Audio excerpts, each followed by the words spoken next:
बिस्मिल्लाहिर्रहमानिर्रहीम। अस्सलाम वालेकुम स्टूडेंट्स, आज जो हम टॉपिक करेंगे वो है आयोनाइजेशन एनर्जी।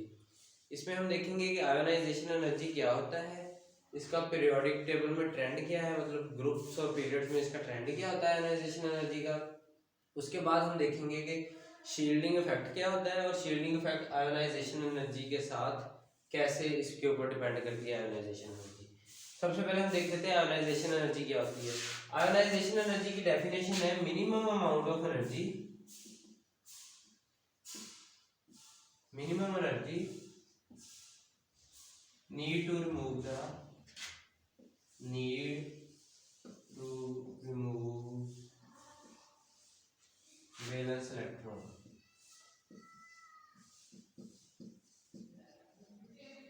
मतलब कम से कम जो एनर्जी हमें रिक्वायर्ड होती है आउटर मोस्ट शेल में से या फिर वैलेंस शेल में से इलेक्ट्रॉन को रिमूव करने के लिए, उसको हम बोलते हैं आयोनाइजेशन एनर्जी। उर्दू में इसकी डेफिनेशन भी यही है कि कम से कम एनर्जी जो हमें वैलेंस इलेक्ट्रॉन को रिमूव करने के लिए रिक्वायर्ड होती है, जिसकी हमें जरूरत होती है, उसको हम बोलते हैं आयोनाइजेशन एनर्जी। अब आयोनाइजेशन एनर्जी की मैं आपको डायग्राम से एक्सप्लेनेशन कर देता हूँ। लेट्स सपोज हमारे पास एक एटम है, गैसियस फॉर्म, ये उसका न्यूक्लियस है, ये उसके शेल्स बन रहे हैं। अब हर शेल में कुछ इलेक्ट्रॉन्स होंगे, ये जो डॉट्स हैं ये इलेक्ट्रॉन्स को शो कर रहे हैं। अब देखें तो अगर इसमें जितने भी इलेक्ट्रॉन्स हैं वो सारे जो हैं न्यूक्लियस से अट्रैक्ट हो रहे होंगे, मतलब न्यूक्लियस उनको अपनी जानिब खींच रहा होगा। अब जितने पास वाले शेल्स के इलेक्ट्रॉन्स होंगे उनको न्यूक्लियस जो है वो ज्यादा फोर्स के साथ अपनी तरफ खींच रहा होगा, जबकि जो आखिरी वाले शेल्स के इलेक्ट्रॉन होंगे उनको उतनी ही कम फोर्स के साथ जो न्यूक्लियस है वो अपनी तरफ खींच रहा होगा। शील्डिंग इफेक्ट क्या होता है? शील्डिंग इफेक्ट का मतलब होता है ये जो नंबर ऑफ शेल्स हैं यही एक्चुअली शील्डिंग इफेक्ट होते हैं। मतलब अगर ये एटम है जिसके लेट्स सपोज 3 शेल्स हैं और ये एक एटम है जिसके 4 शेल्स हैं, अब इसमें क्या फर्क होगा? ये वाला जो एटम है इसमें जो शील्डिंग इफेक्ट है वो कम है, क्योंकि इसमें जो शेल्स हैं वो कम है। शील्डिंग इफेक्ट बेसिकली होता है कि जो न्यूक्लियस है वो कितनी फोर्स के साथ आखिरी वाले शेल के इलेक्ट्रॉन्स को अपनी तरफ खींच रहा है, उसको हम बोलते हैं शील्डिंग इफेक्ट। इसका शील्डिंग इफेक्ट जितना साइज छोटा होगा एटम का उतना शील्डिंग इफेक्ट ज्यादा होगा, जितना साइज बड़ा होगा शील्डिंग एटम का उतना ही शील्डिंग इफेक्ट जो है वो कम होगा। अब जब शील्डिंग इफेक्ट कम होगा मतलब शेल्स की तादाद ज्यादा होगी, वैलेंस इलेक्ट्रॉन्स और न्यूक्लियस के दरमियान में जो शेल्स हैं उनकी तादाद ज्यादा होगी, तो जो न्यूक्लियस है वो इसको कम अट्रैक्शन के साथ अपनी तरफ खींचेगा। इससे क्या होगा कि इसमें से इलेक्ट्रॉन्स को हमें रिमूव करना बहुत आसान हो जाएगा, कम फोर्स, हमें कम एनर्जी रिक्वायर्ड होगी इलेक्ट्रॉन को, आखिरी इलेक्ट्रॉन को रिमूव करने के लिए।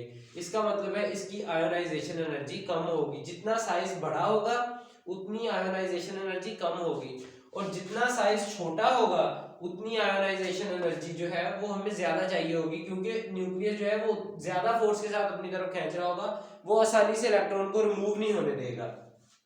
अब क्वेश्चन आता है why ionization energy of sodium is lesser than Mg। why? मतलब जो सोडियम है इसकी आयोनाइजेशन एनर्जी जो है वो Mg से कम क्यों होती है, इसकी वजह क्या है? इसकी यही वजह है कि जो मैग्नीशियम है उसमें जो न्यूक्लियस है वो ज्यादा फोर्स के साथ अपनी तरफ खींच रहा होता है, उसको रिमूव करने के लिए लेट्स सपोज हम बना देते हैं ये Mg है, ये उसके इलेक्ट्रॉन्स हैं, आउटर मोस्ट इलेक्ट्रॉन्स हैं, और ये जो है ये सोडियम है, ये उसके आउटर मोस्ट इलेक्ट्रॉन्स हैं, ये जो लास्ट वाले हैं। अब इसमें क्या होगा, सोडियम जो है उसमें न्यूक्लियस जो है वो कम अट्रैक्शन दे रहा होगा आउटर मोस्ट इलेक्ट्रॉन्स को, जबकि मैग्नीशियम जो है उसमें जो न्यूक्लियस है वो ज्यादा अट्रैक्शन दे रहा होगा आउटर मोस्ट इलेक्ट्रॉन्स को। इसमें से इलेक्ट्रॉन को रिमूव करना मुश्किल होगा, इसके लिए आयोनाइजेशन एनर्जी ज्यादा चाहिए होगी। इसमें से इलेक्ट्रॉन को रिमूव करना आसान होगा, इसके लिए आयोनाइजेशन एनर्जी कम चाहिए होगी। इसका आंसर यही है कि जो मैग्नीशियम और ये सोडियम, कि जो सोडियम है उसमें जो अट्रैक्शन है वो कम होती है और जो मैग्नीशियम है उसमें न्यूक्लियस की अट्रैक्शन ज्यादा होती है, इसलिए जो सोडियम है उसकी आयोनाइजेशन एनर्जी मैग्नीशियम से हमेशा कम होती है। अब एक और क्वेश्चन इसी टॉपिक में से आता होता है कि what is first ionisation energy. First ionisation energy क्या होती है, मतलब फर्स्ट आयोनाइजेशन एनर्जी, एक एटम है हमारे पास, उसके आउटर मोस्ट शेल में इलेक्ट्रॉन्स मौजूद है। इसमें से जब हम पहला इलेक्ट्रॉन रिमूव करेंगे तो जो उसके लिए एनर्जी रिक्वायर्ड होगी वो होगी फर्स्ट आयोनाइजेशन एनर्जी। अभी हमने कोई, ये एटम जो है वो न्यूट्रल फॉर्म में मौजूद है, इसमें से कोई इलेक्ट्रॉन हमने रिमूव नहीं किया, तो जो इसकी पहला इलेक्ट्रॉन रिमूव करने के लिए हमें आयोनाइजेशन एनर्जी रिक्वायर्ड होगी उसको बोलेंगे फर्स्ट आयोनाइजेशन एनर्जी। अब एक क्वेश्चन आ जाता है कि वाई जो है second ionisation energy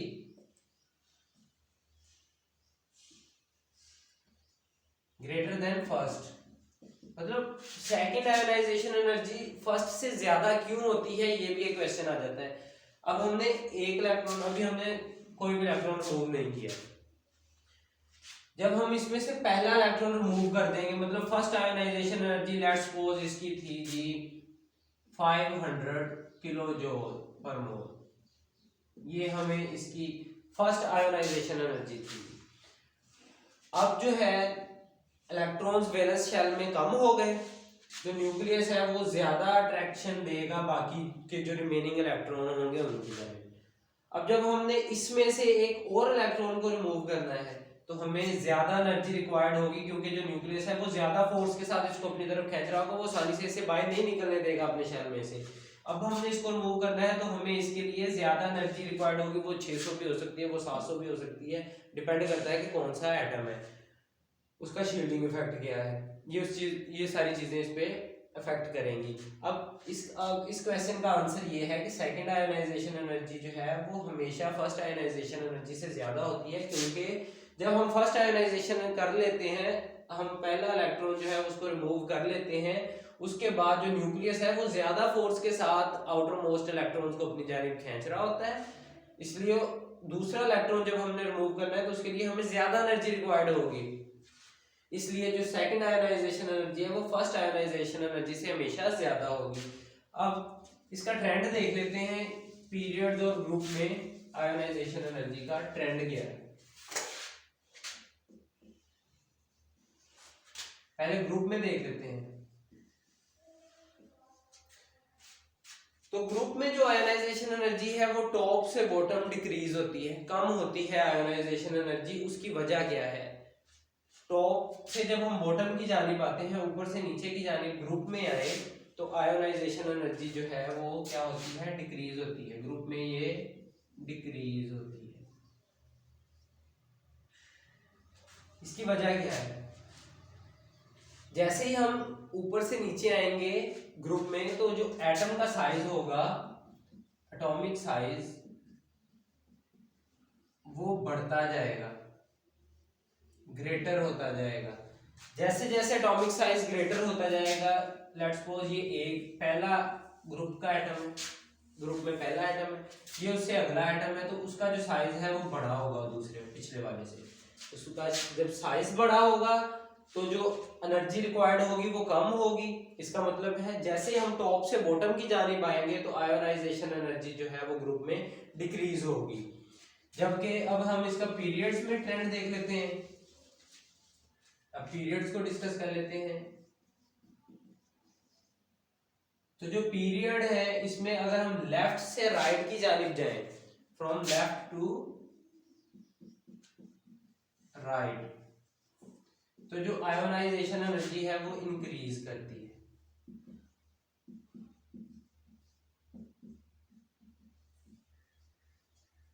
ionisation energy जो है वो इंक्रीज करती है। अब इसकी वजह क्या है?